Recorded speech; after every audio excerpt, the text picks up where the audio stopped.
close. I don't know what that was.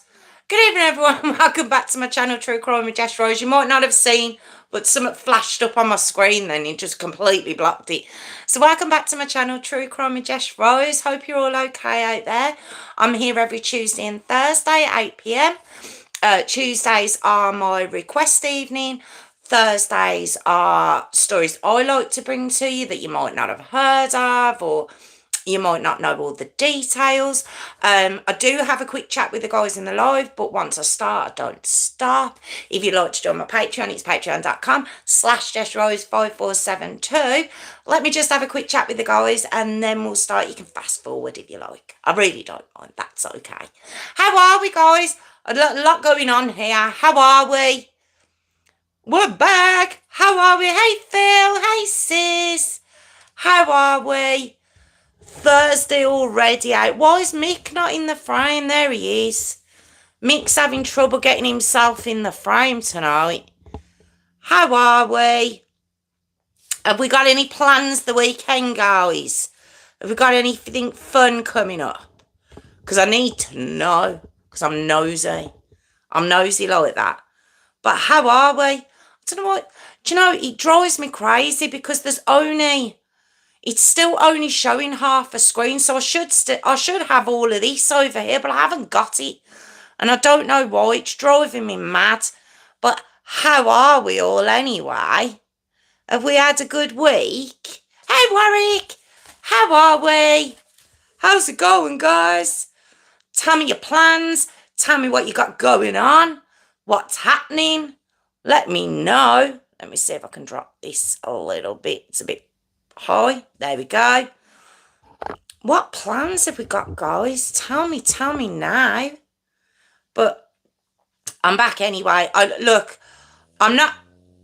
Oh, he is. There he is working on. You're very good, Phil. You're very, very good. You are. What I was going to say. Hi, Hayley. How are we? Now, Leggy's very sore. Building an island in the kitchen. You're building the island in the kitchen. Explain that to me. Explain that to me right now. I'm going to try and power through this evening. I can't say I'm not going to be mainstay. Oh, well, that sounds fun. I'm excited to see it. I don't know what to say. Is it a good collaboration? Are we having fun? I can't imagine you are, but maybe you are. Tell me, are you having fun doing it? Yeah, I don't know how still I'm going to be staying this evening. I'm probably going to be shifting all around the camera this evening, but I'm going to try and stay still. Sounds great. Sounds really fun. It's going to look so good, though. That's going to look fabulous, Tiffany. Just think when it's done. I wouldn't even know how to put one together, so I don't even know what time frame we're looking at. Is it a few days? Is it a few weeks? I don't know how long that would take. I keep thinking I've got something on my chin I haven't. It's my phone. I've got to get my phone fixed. But, so, Warwick, to you, so you're not going to be with us next week. Have I got that right? Because you're going to go and see Lil Eva? So do I with makeup, but doesn't mean it's not hard work. So do I with makeup. Oh, I don't know. Don't make me laugh. I've still got a bad chest as well. I'm just... Oh, Phil. Do you know what? You'll hear them all going, God, she's not sitting still tonight, is she? And that'll give it away. That'll give it away there, because I'll probably be off camera for half of it, moving around. I have a big lumpy knees, unfortunately. So, I don't know. Yes, you are. You're going to miss us next week. But I can't be annoyed with you, you see, because you're going to see the bubba. So, what can I say? What can I say? I can't say a thing. That's the only reason I'm not saying anything, because there's a little chubber involved. So that's fine. I'll let you off. But oh, that's exciting. So Warwick's doing that. Tiffany's building an island. Phil's got work. Anything else? Any other plans, guys? I think I might have found a new quiz place though. That's exciting. Am I being loud? Am I being quite loud? I think I got a bit excited then over my new quiz. But it's on a Friday night. So that's exciting. Hi and bye. Getting back for my birthday weekend. Yes, it is. I worked it out. Is your birthday, bear with me, is it next Thursday, Sharon? I haven't got my calendar in front of me, and believe it or not, it is in my calendar. So, but off the top of my head, is it next Thursday? He's bringing her back for me, Jess. She'll have a new niece. Oh, new chubba. Oh, that's nice, Warwick. For you to give her to us. Well, give it to Tiffany. I'll just sort of like, yeah, I got it right. There we go, Sharon. See, I do listen. I'm not self-involved as I do portray myself. I do think sometimes. You're going to a fabulous hotel and stuff, aren't you? You'll have to tell them all about your plans. When do you go? Is it first thing tomorrow then? Because I know you're going for the weekend. Oh, that's exciting. Everyone's got exciting stuff going on. It's just, it's not her birthday till next Thursday, guys.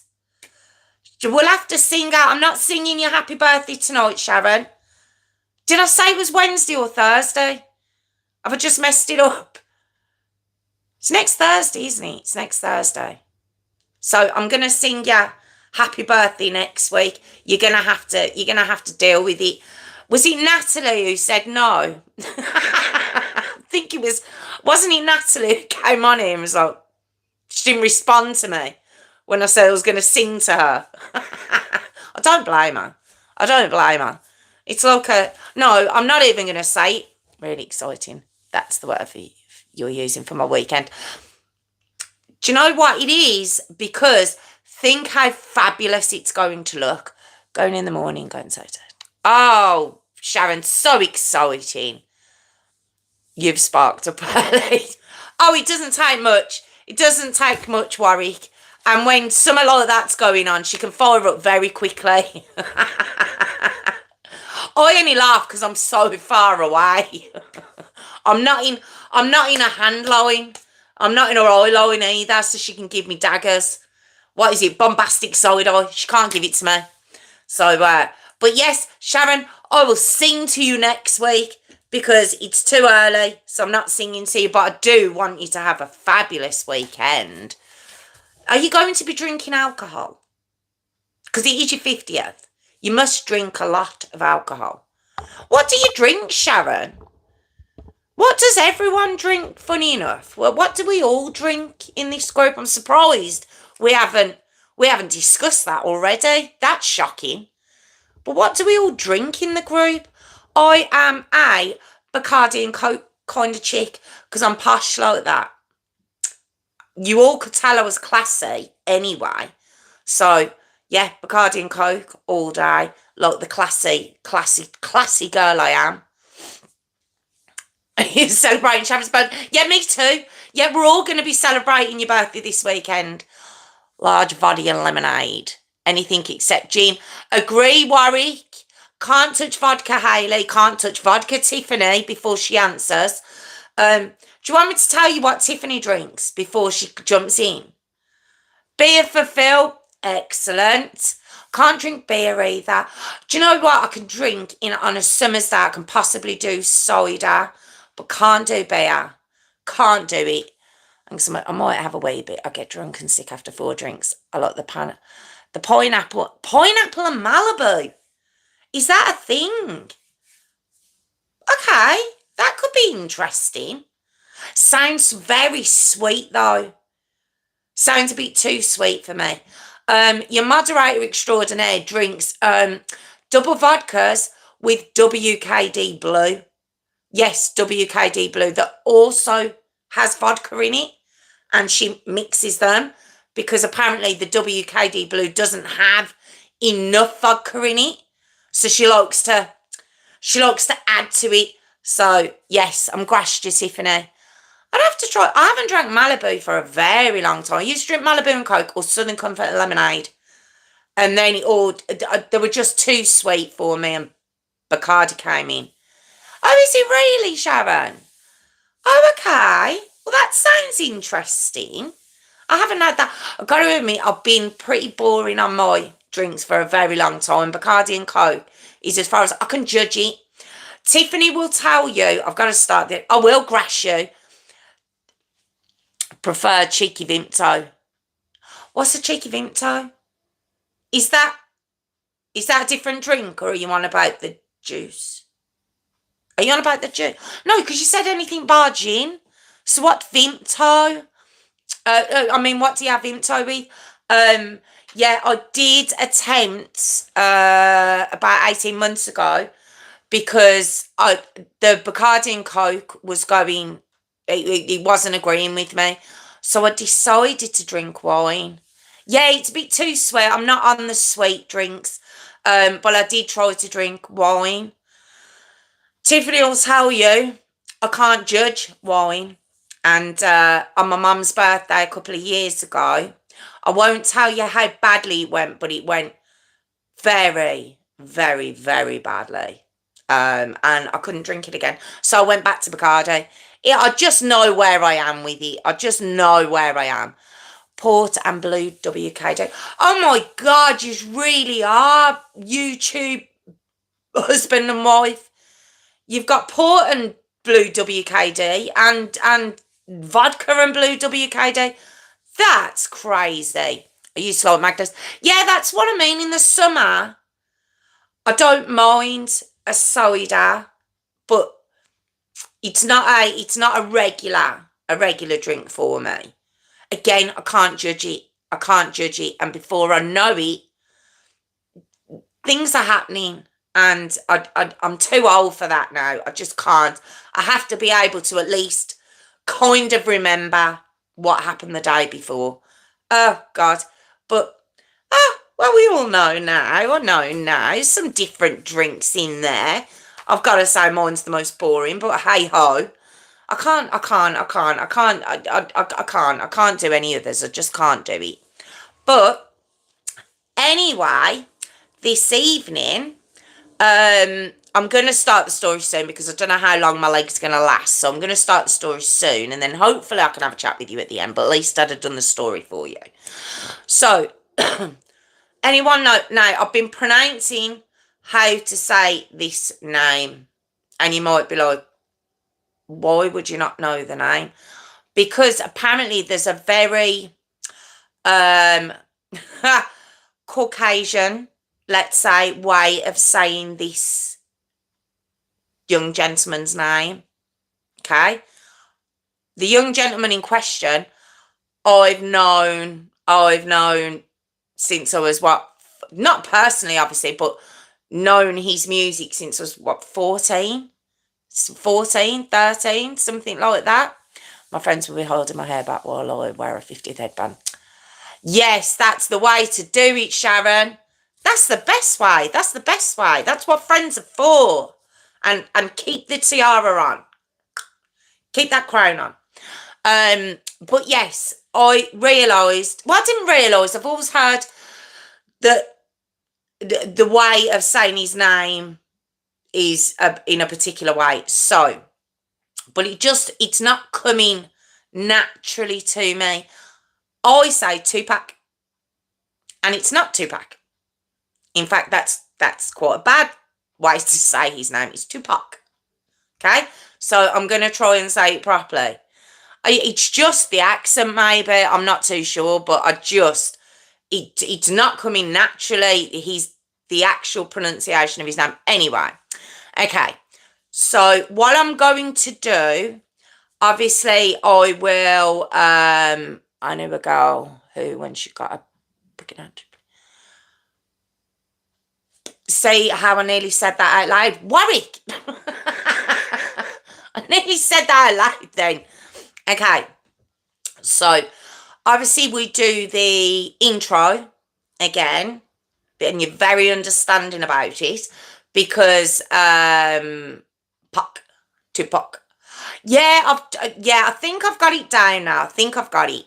And his surname as well. It's not Shakur, it's Sakur. It's without the H.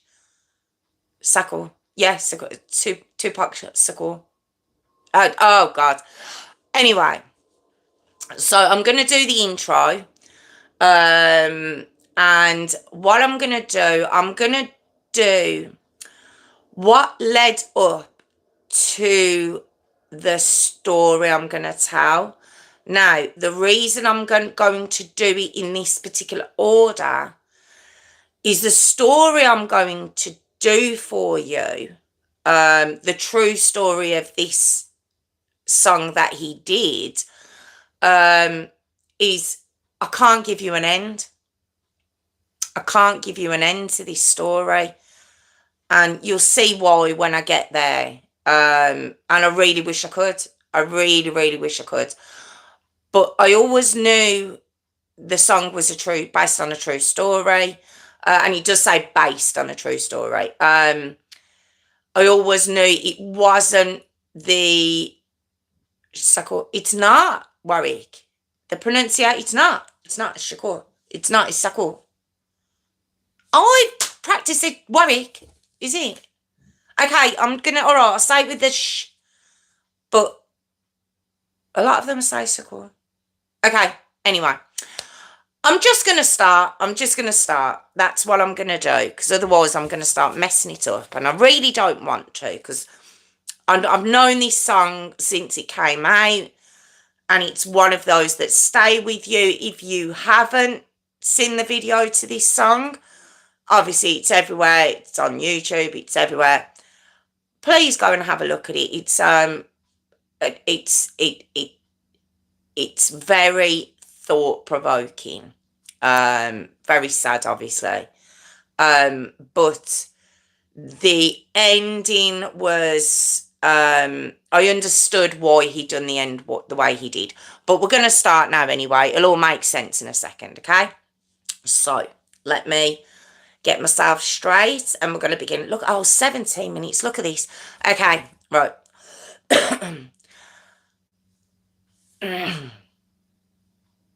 Good evening, everyone. Welcome back to my channel, True Crime with Jess Rose. I'm here every Tuesday and Thursday at 8 p.m.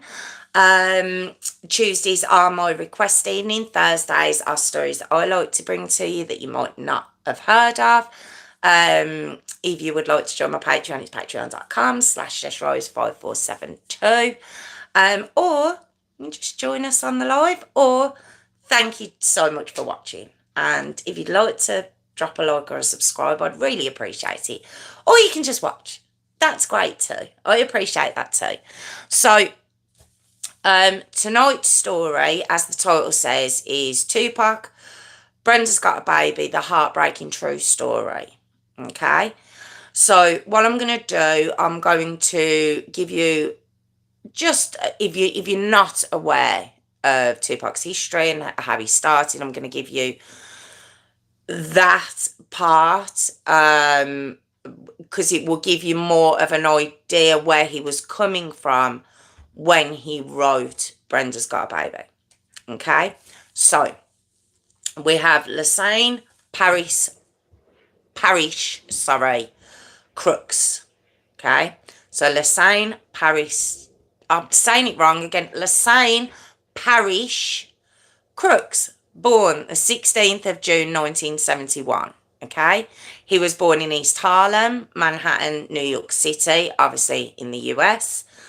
Now his mom was Afeni Shakur, dad Billy Garland.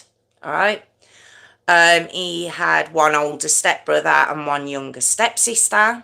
All right, now Lassane was renamed 2Pac Amaru Shakur when he was aged 1. Okay. And he was actually named after Tupac Amaru II. And this was a man who was executed after an uprising. He was like a warrior, and he was actually executed after an uprising against the Spanish rule against South America in 1781. So this is who he was named after. He's like named after a warrior, you know. Now, he didn't really know his dad. I will say that Afeni was married in 1968. That marriage ended because the ex-husband found out that Tupac wasn't his. The dad's actually Billy Garland. Now, his dad, who, like I say, biological dad, he didn't really have a relationship with him at all. Now, his mum and dad were part of the Black Panthers. All right. Now, the Black Panthers were a black power political organisation founded in 1966. They ended in 1982. Now, this was a social justice group they were challenging police brutality, okay? And around 1968, they actually had about 2,000 members. They were founded by 2 college students who had just had enough of the police brutality going on in the inner cities, and they wanted to help the black community and fight for the black community against these injustices. That's where the Black Panthers were founded, etc. And so, like I say, Tupac's mum and dad were part of the Black Panthers, all right? Now, his stepdad, Mutulu Shakur, okay? Now, he treated Tupac as his own. He did. He was also part of the Black Panthers. But Tupac did say he was a gangster, he was a bit of a street hustler. And he did end up going to prison quite early on in Tupac's life. Okay. So, now, a bit about his mum. She was actually arrested in a raid 2 months before Tupac was born. Okay. I've watched something where he said what they did. They wanted to get as many of the Black Panther members in this one night as possible. And it was early morning raids, and they knocked on his mum's door while she's pregnant with Tupac. Like I say, she's 7 months pregnant, she's heavily pregnant. And they light a match, basically saying there's a fire outside here. And as she opens the door, the police burst in, put a gun to her pregnant stomach, put a gun to her head, arrest her there and then, okay? It's apparently over conspiracies to blow up 2 police stations or something. They ended up arresting 21 members of the Black Panther Party, all right? So she ended up representing herself in court, and she was acquitted of all charges a month later, just before Tupac was born. So this is sort of this is what he was born into, you know. When you hear him talk about his mum, very proud. He says his early years, he resented her a little bit because it seemed that she was more for fighting for other people, other people in the black community, and not her own family. She wasn't there for him.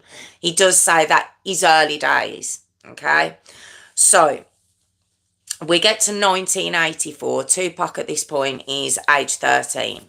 He moves to Baltimore in Maryland. I know I haven't pronounced that right, Maryland. Okay. Now, Afeni, Tupac's mom, she was struggling with drug addiction at this point.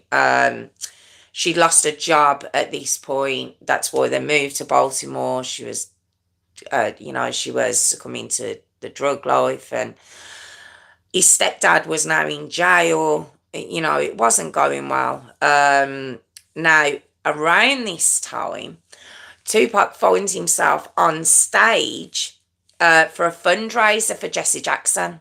Okay. Now, Jesse Jackson was going to be, he was in the primaries to become president at that point in 1984. And this gave him a taste of being on stage, and he absolutely loved it. He knew that's where he wanted to be. Now, in 10th grade, when he was age 14, he transferred to Baltimore School for the Arts, studying acting and poetry, and they did jazz and they did ballet. This was for him. This was where he could be let himself be as creative as he wanted to be. He ended up meeting Jada Pinkett, who goes on to be marry Will Smith, Jada Pinkett Smith, where she says he was her best friend there.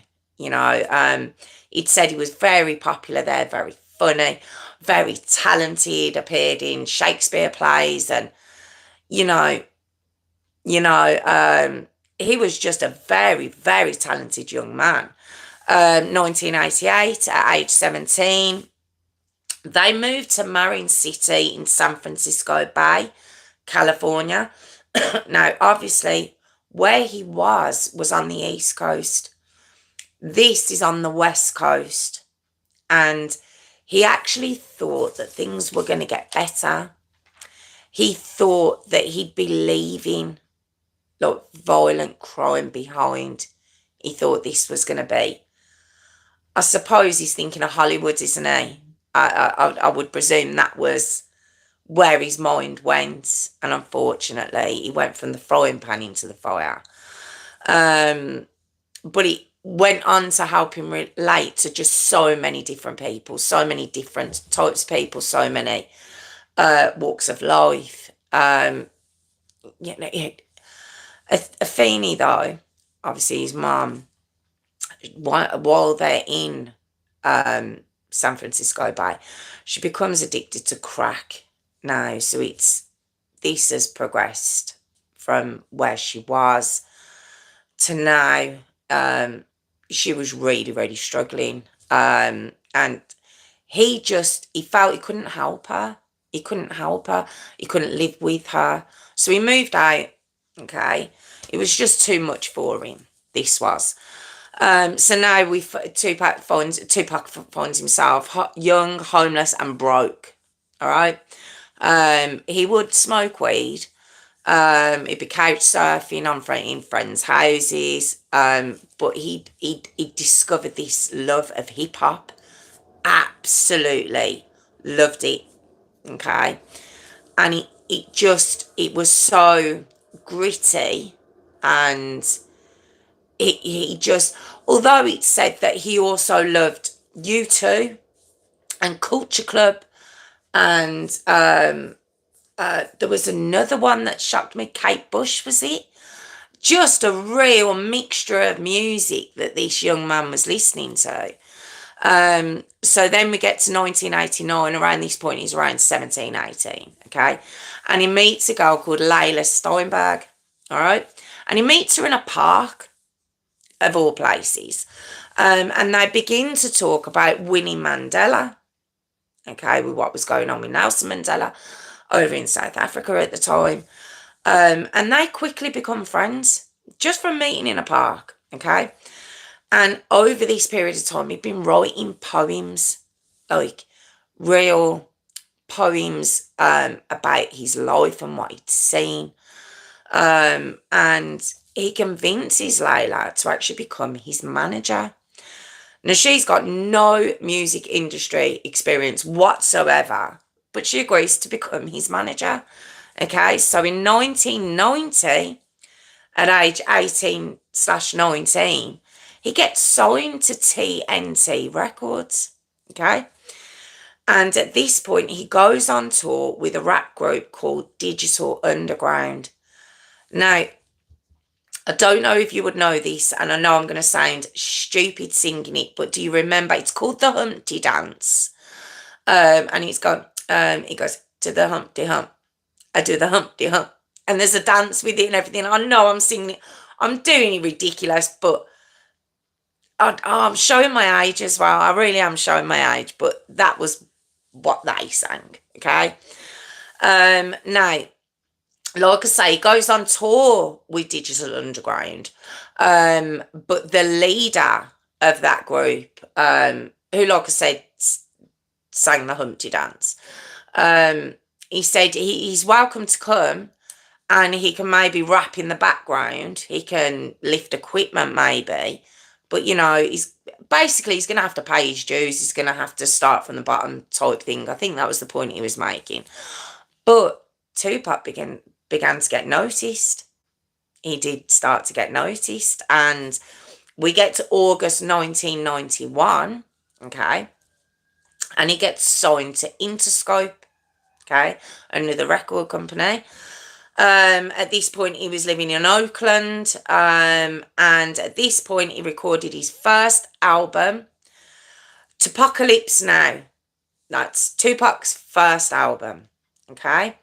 Now, we get to 1992, and around this point, he's also filming his first film, Juice, the film's called, all right?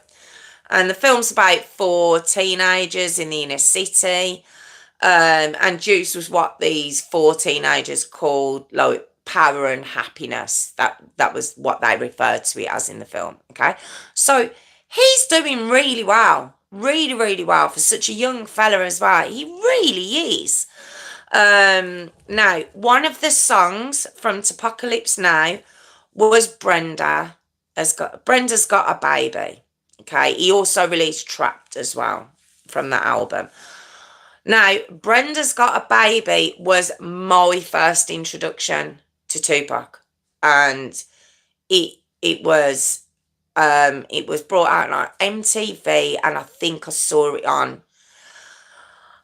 At that time, I'd have been 14, going 15. I think it possibly still would have been Sky, and if it was Sky and not cable, it would have been The Box. Don't know if you'll remember The Box. I don't actually know, but it's probably still there, I don't know. But that's where I first heard and saw the video to Brenda's Got a Baby, okay? Now, what he'd done, he'd actually read the sad case about a young girl in the newspaper whilst he was filming on set for Juice, okay? And he was so... while he was on set, he wrote Brenda's Got a Baby. He actually wrote it on set, and he was so involved and wanted to release a video for this song so much. He paid for the video himself. He felt he wanted to shine a light on what was going on within the Black community at that time, okay? So, and what he'd noticed, what had also kind of pushed him to write this song, was he'd noticed over a week period that the story just started to disappear from the newspaper and be forgotten. Like it's done now, let's move on. And it had touched him so much that he had to sort of make sure it wasn't forgotten, and that he felt he could reach more people than these couple of articles could. All right. Now, the video to Brenda's Got a Baby, all right, like I say, please go away and have a look at it, because what I'm about to explain to you just does not do it justice. But it is a young girl. She's 12 years old. She begins, her mum's not very good, her dad's on drugs. She begins a relationship. My fingers are going up. She begins a relationship with an older cousin. Um, she gets pregnant. She has the baby on the bathroom floor. No, she basically throws the baby away into a dumpster. She does go back and get the baby, but she can't afford to raise this child because no one will let her live with them. None of all the family have kicked her out. So she starts dealing drugs until she gets robbed. Eventually, she begins selling herself because she's got nothing. She's got no money at all. And she ends up being murdered. Okay. And at the end of the video, Tupac's actually holding what I believe is supposed to be the little girl that she'd thrown away, that she'd gone back for. And it's a very, very, very sad story. It doesn't make it clear that she goes back for the baby, but in the words where she says Social Security is coming back, and so you can kind of put two and two together, and she does go back for the baby. She can't afford to bring the baby up, and etc. etc. And like I say, she ends up being murdered by the end. This very young girl. It's a very sad video. And because the video says based on a true story, I'd always believed that this was the beginning and the end of the story. I genuinely did. And I came across it again not long ago. I don't know how, I don't know why it came up in my algorithm, but it did. And I started looking into it. And obviously when I'd heard the song all them years ago, I didn't have access to everything I've got access to now. So I started looking into it, and the story is, it is different, but it has got a lot of similarities, and I can see what he was trying to do. So I just want to just tell you the true story behind Brenda's Got a Baby. Okay. Now, he'd wanted to highlight and depict the graphic details of what he'd saw in his life. And he was hoping that it would help bring about change in the inner cities. This is why he did it. He was so proud when the video began being played on MTV. It depicted underage pregnancies and the stress it put on young mothers and their families. It was to highlight so many different things. But what had triggered it was this newspaper article about this young girl. Okay. So I did go and find the actual newspaper article, and this is what happened. Okay. So I can't tell you the real name of the young girl in the story. Now, don't forget Tupac called her Brenda. Okay. So I am going to call her Brenda. Okay, that's not her real name. We don't know her real name. I have searched and searched and searched. I think maybe it's a good thing we don't know. Let me just tell you, but we're going to call her Brenda. Okay. So Brenda, all I've got, was born in 1978. Another reason why it made me think, because of obviously I was born in 78. She was born in Canarsie, Brooklyn, New York. Okay. Now we get to the 20th of October, 1982. All right. And Brenda would have been 4 at this point. Now, Brenda was living with her mum, Lydia Perry. Okay. Age 22. Her great aunt, so it would be Lydia, her mum's aunt, age 67. Brenda would then be 4. Willie, her younger brother, age 2. Frederick, her youngest brother, age 10 months. Okay, so there's the 5 of them living in this apartment. All right. And that evening, the families, they lived on the 3rd floor of these apartments. And it got really cold. Don't forget, it's October. Apparently, it wasn't mega freezing considering it was October, but it had dropped below a certain temperature. They got quite cold. Now, the day before this, apparently a law had been brought into place to say that landlords couldn't allow you to go without heat or water once the temperatures dropped below a certain degree. Now, don't forget, this is New York. It gets very cold in the winter there. So, he mustn't have got the memo about that law that was passed. I'll just say that. All right.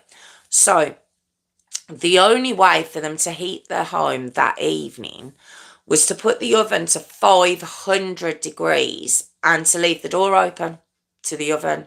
That's how they were trying to heat the apartment. And obviously keeping all the windows closed. And plus, they went to bed quite early because you're freezing. You know, where are you going to stay the warmest? You're going to stay the warmest in bed, aren't you? So, like I say, the landlord was supposed to legally provide the heat and water. So, we get to around 9 p.m. that evening. This is what I'm saying. They must have gone to bed quite early. And one of their neighbours, now I have seen her name, but I suppose it would be hard for her. So I'm not going to name her. Her name is out there, but a neighbour was putting the rubbish out, basically, and she could smell gas in the apartment's hallway. Okay, so if you imagine flats or apartments, you've got your front door, you've probably got front door opposite, front door a bit further down, front door beside you type thing. And she said she could smell gas. But what she did, she just came out into the hallway, sprayed some air freshener and went back into her apartment. Okay. So another neighbour, okay, the next day, she can smell gas. All right. And she can also hear a little one crying in the apartment. It did sound like she'd been crying for quite a long time. And this is about 3:30 p.m. the next day. All right. So she calls 911.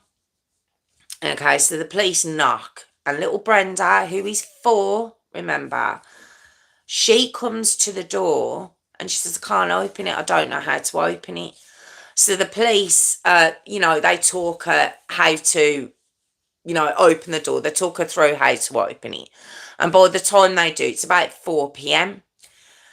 And as the police walk into the apartment, see little Brenda there, but they walk into the apartment, they find Anne, great aunt, Lydia, Brenda's mum, Willie and Frederick, her brothers, all deceased. All 4 of them. Okay? They'd actually died from asphyxiation, all right, from inhaling carbon monoxide from the oven that they'd had to keep open because the landlord hadn't heeded the law that had been passed, that these families had to have heat. It was freezing. The pilot light had gone out, and it said that when they took them all to hospital, they all had more than 60% carbon monoxide in their blood. Now, Brenda was taken to hospital, but she was actually okay. She was all right, it said. And they said they believed that she had, not succumbed to this carbon monoxide poisoning because where her bed was, it was in a section of the apartment that had an air pocket. So that's why she didn't succumb to this carbon monoxide poisoning. But in one night, and when did she wake up? She's walking around that apartment. She's only 4. She's walking around that apartment. Her brothers aren't waking up. Her mum's not waking up. Her aunt's not waking up. Such a shame. Okay. So after the funerals of her great aunt, her mum and her brothers, Brenda, now don't forget, I'm going to use the things we know. Her name isn't Brenda, okay? Just the name I'm going to use. But Brenda went on to live with another great aunt. Okay, and this great aunt was called Gladys Perry. Okay, now Gladys herself, well, Gladys was known to like the odd tipple or two or three. In fact, she used to go and drink in the park with other like-minded women who liked to drink in the park. This was Gladys, okay? Now, living in the house with Gladys is her daughters, Denise and Barbara Ann, and her sons, Clarence, Roger, and Kamal. So there's 5 kids in there. Not young. And her. Now, Gladys, the great aunt, her daughter, Barbara Ann, who would have been Brenda's mum's first cousin, okay, she actually had Barbara Ann with her first cousin, Marvin. So, Brenda's mum's first cousins, mum and dad, were first cousins. A lot going on, okay, a lot of incest going on here, okay. So it made them, it said it made them social pariahs of the area, okay. It was said they were all looked at like they were a bit weird. The other kids were from different fathers, not believed to be related, but Barbara Ann, like I say, her dad was her mum's first cousin, okay. Now, Clarence, the eldest son, now he'd been a high school basketball star. He was doing, from what I can gather, quite well. But he ended up dropping out of school at 16 to go and sell weed. You know, he blew the chance that he could have had. And it said he'd actually started smoking weed at the age of 7. Okay. And was now smoking an ounce a day. So quite a heavy smoker. Okay, so we get to March the 27th, 1991. All right, 7:30 a.m. Okay, now Brenda now is age 12. Okay. Now, if you remember Tupac's video, Brenda in his video was 12 years old. All right. Now, Brenda in this story, she's 12, she's quite shy. People said she was quite slim. Like a lot of the girls of around her age had become a bit more fuller figured, you might say. But she was still quite childlike in her own personality as well. Like her friend that she'd walked to school with, she was only 8. Okay, so she was quite childlike, Brenda was. But she'd recently started wearing quite baggy clothes to school. No one had really taken much notice of this, but she'd been wearing baggy clothes to school. So that morning of March 27, she leaves to school with her friend, her 8-year-old friend. Now, the 8-year-old friend obviously goes to her elementary school and she goes on to middle school, okay? That's Brenda's morning. Now, the same date, March 27, 1991, don't forget she's left for school at about 7:30 that morning. By 8 a.m., there's an apartment maintenance manager called MacArthur Williams, okay? And he heads to the trash compactor. It's part of his duties. Goes in, goes to turn it on. And what he does, he puts his music on in the background just to drown out the sound of, the sound of the crushing and everything else, all right? And about 9:45 a.m., so he's been in there a while and, the trash is all being compacted up and everything else, he hears a high-pitched screaming coming from a shopping bag inside of the trash compactor. Okay, like this high-pitched scream. He calls 2 of his colleagues over, like from in the building, and he gets them. He's like, I had the music on. I don't know what I heard. We need to confirm, is there something in there? Sure enough, they hear this noise again, and they're like, yeah, definitely something in there. So they call 911. All right. So Sergeant Insardi comes out, and he looks into the compactor, and he's got his flashlight, and he's kind of looking around in the compactor, and he could see tiny toes peeking out from under a newspaper in this compactor. And when he kind of separates in there, he recognises straight away it's a little baby boy, all right? And this baby's covered in blood, dried blood by this point, leaves in his eyes, and the umbilical cord still attached, okay? So he thought he was dead, genuinely thought this baby was dead. But as he touches his belly, and he says his belly was quite cold, his little legs start to curl up, the baby's legs. He sort of goes into the fetal position. He knows he's alive, okay? So the baby's taken out, rushed straight to the hospital, and he has got hypothermia. Okay, we don't know how long he's been in this trash compactor for. Has got hypothermia. But once they start feeding him, the nurses do, he starts to warm up.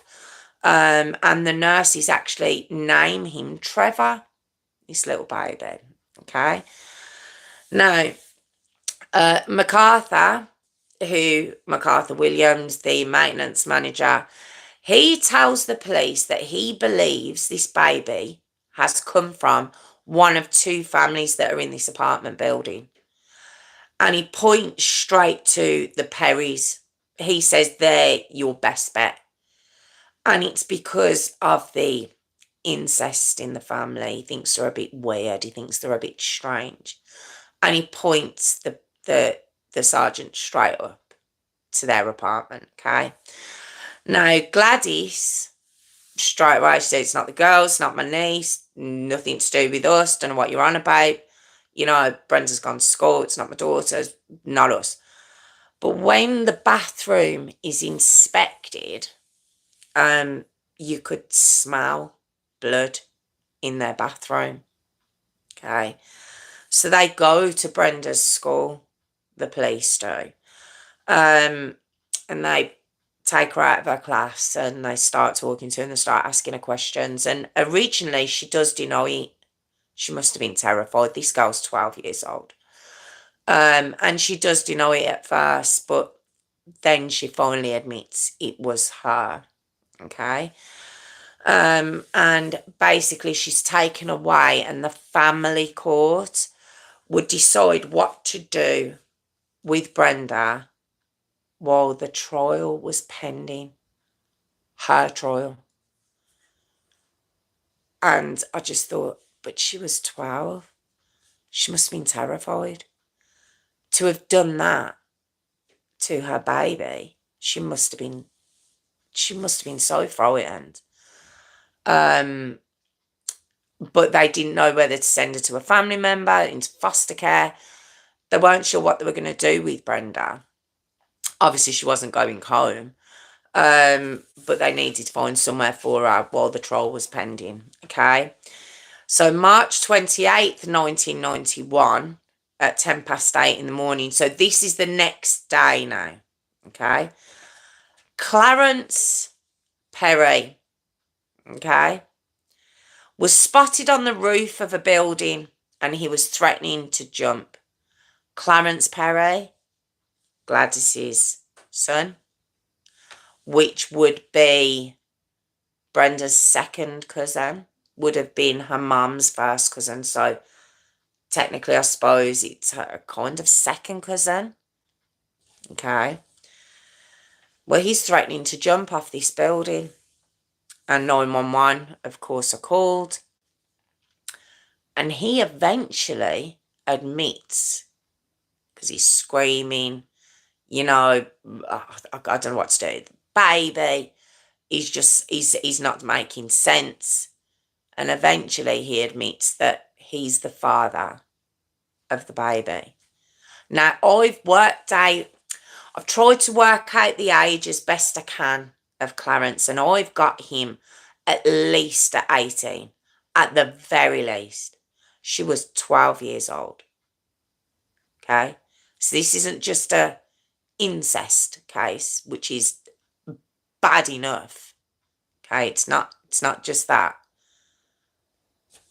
It's just, but the family members, are you ready? The family members actually excuse this.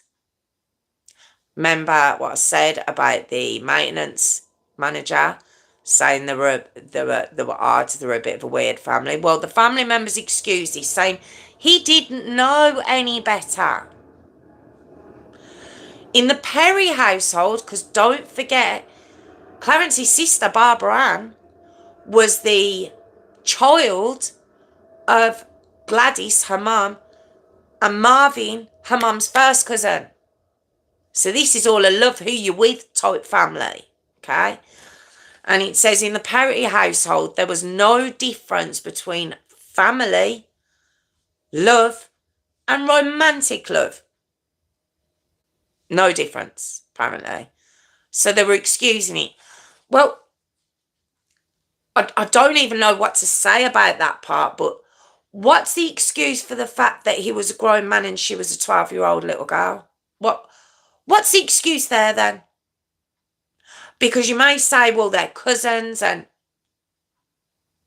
right, okay, that's another subject, but what about the sexual assault and sexual abuse of a little girl? Are we just going to bypass that as well? Now, Clarence was indicted on second-degree rape and sexual abuse charges, okay?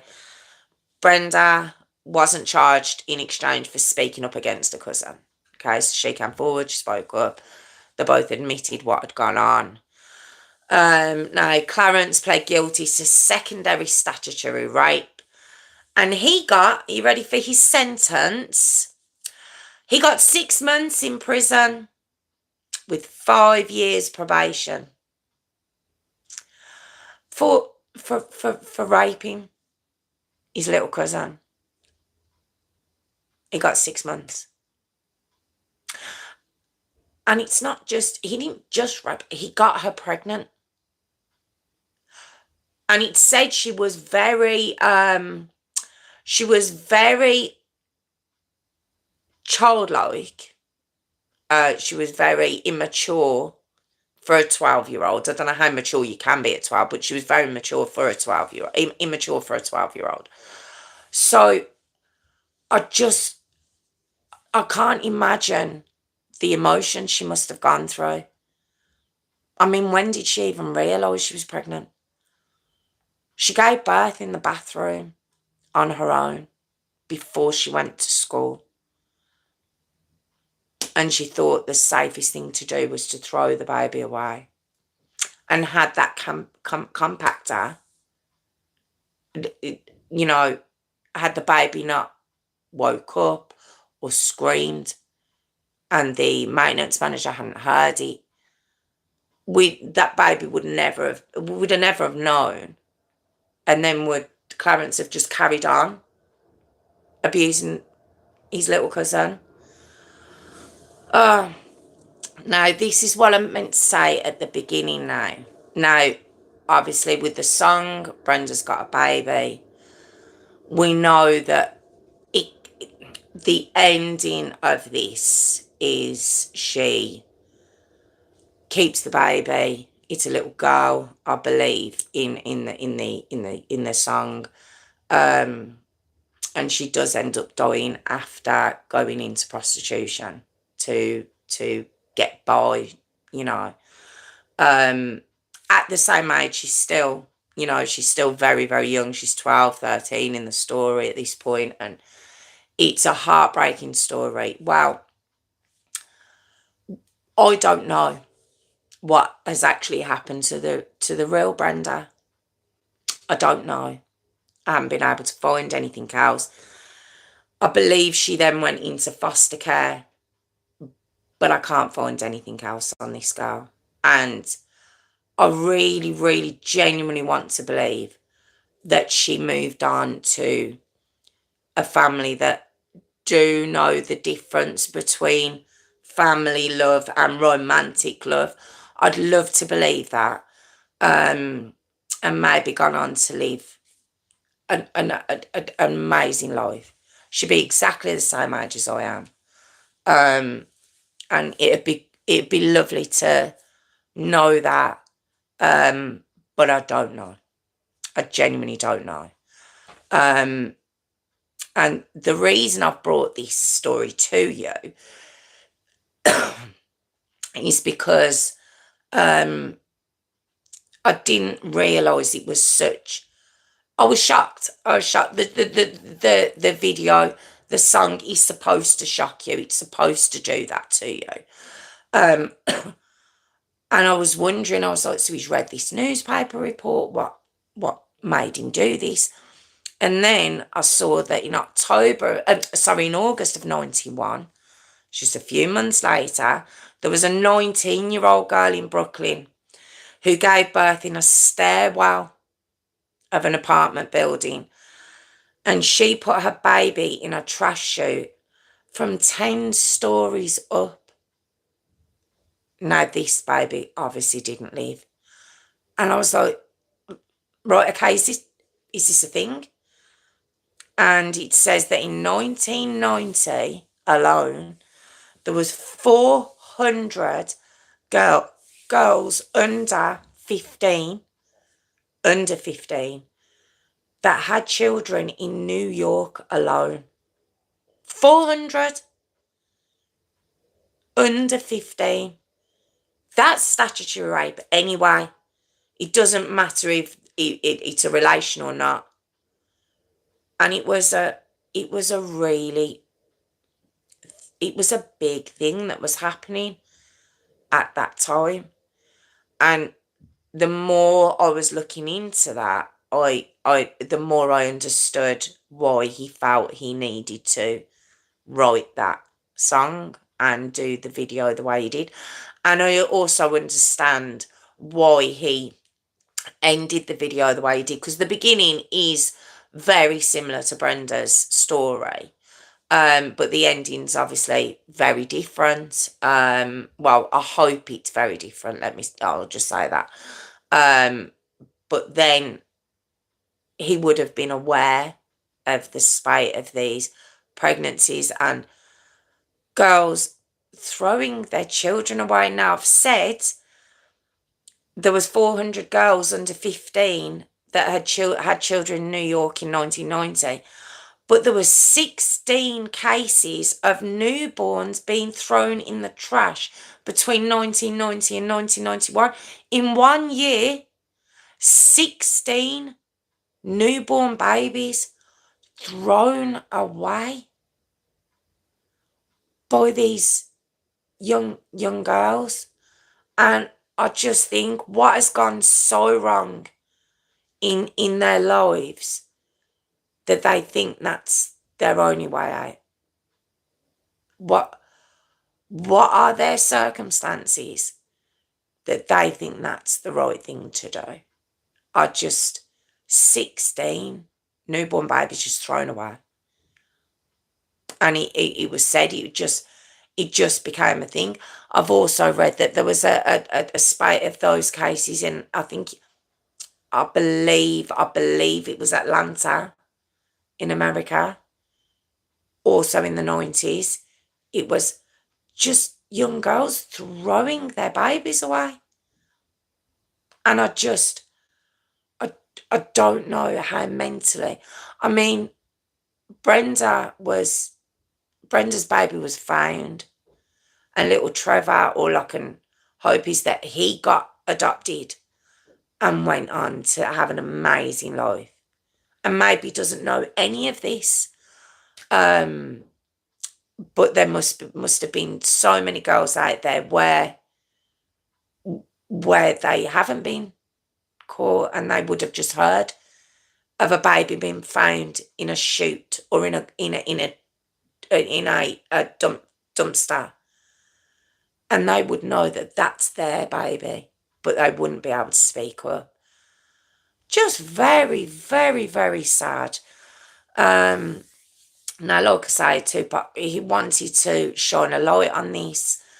I believe it was due to his mum's activism, when he was very young, and then him seeing police brutality as he was growing up, and not only that, the violence and the poverty in the inner cities, what he'd grown up with.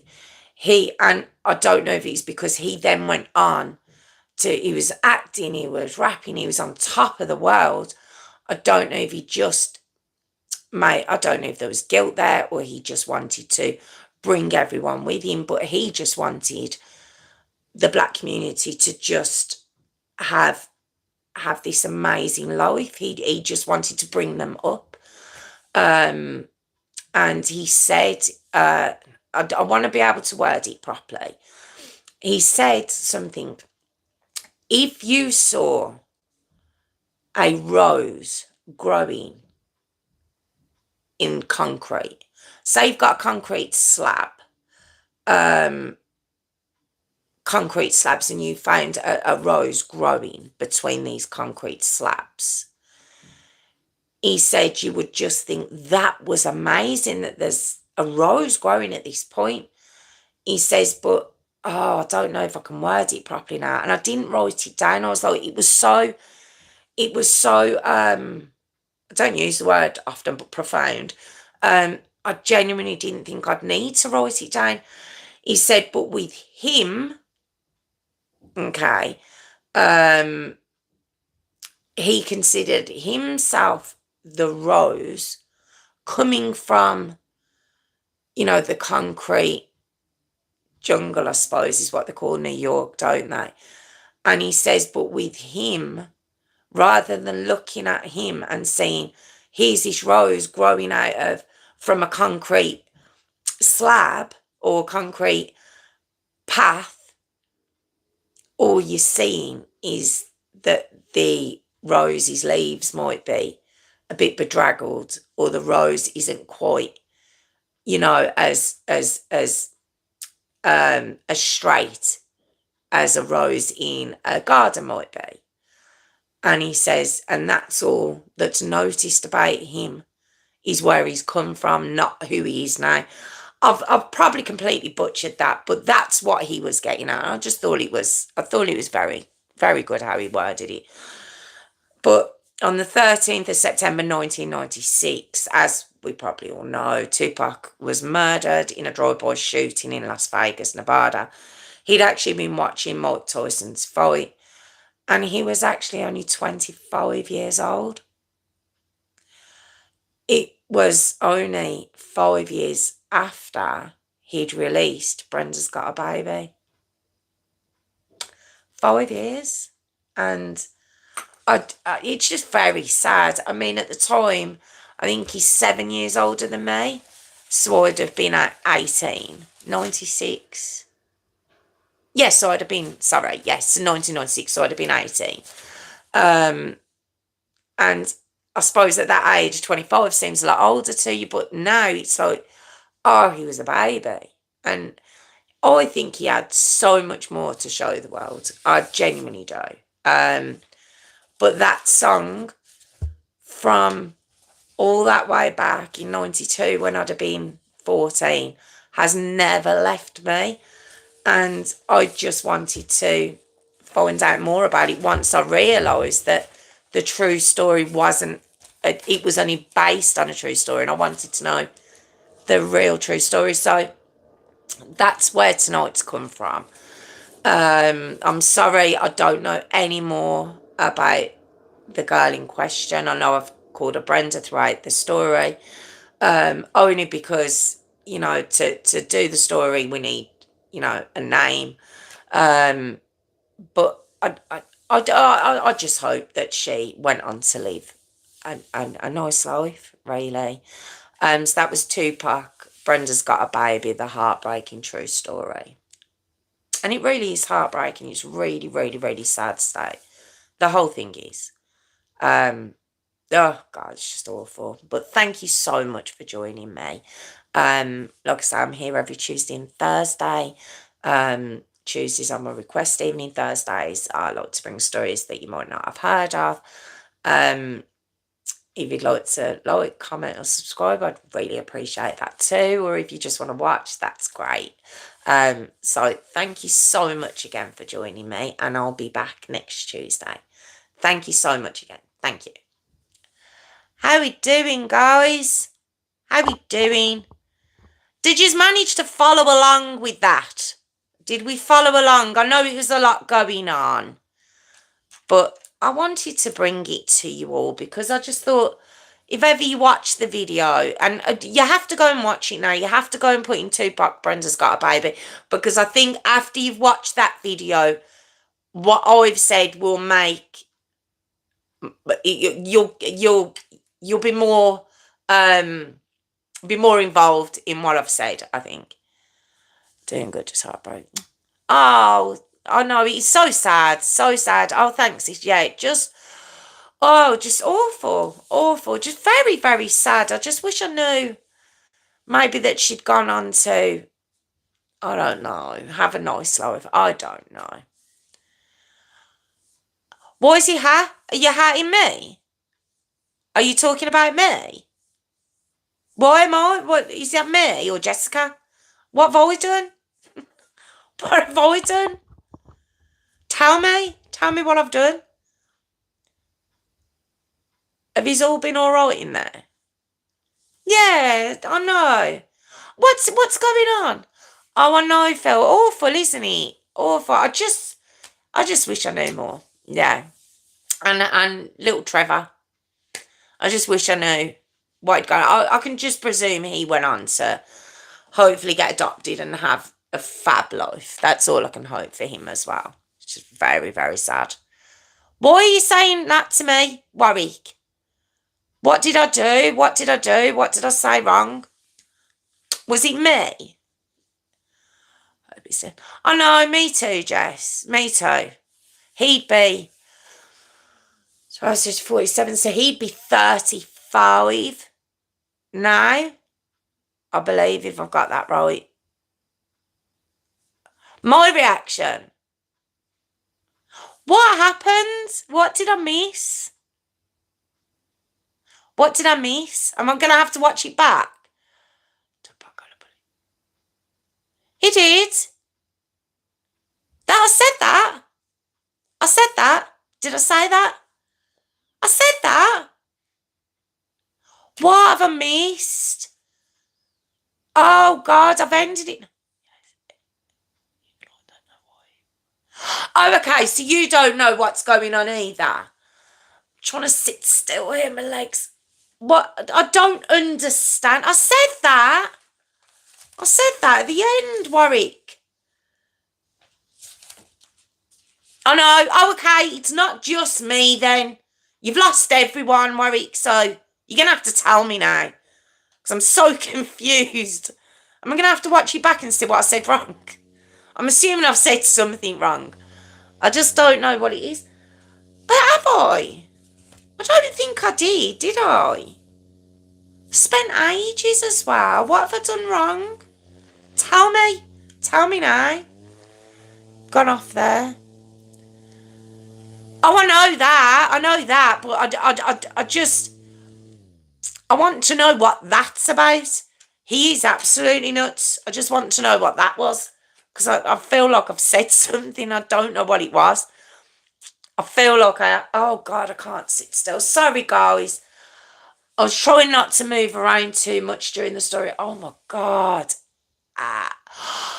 Oh, and I think Warwick is just being Warwick, but your reaction.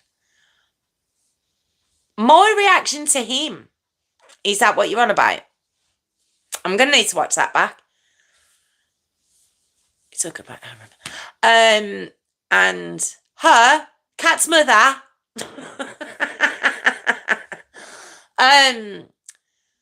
Yes, Brian Harvey. He only just caught on that I proposed to Brian Harvey when I was 14 or something.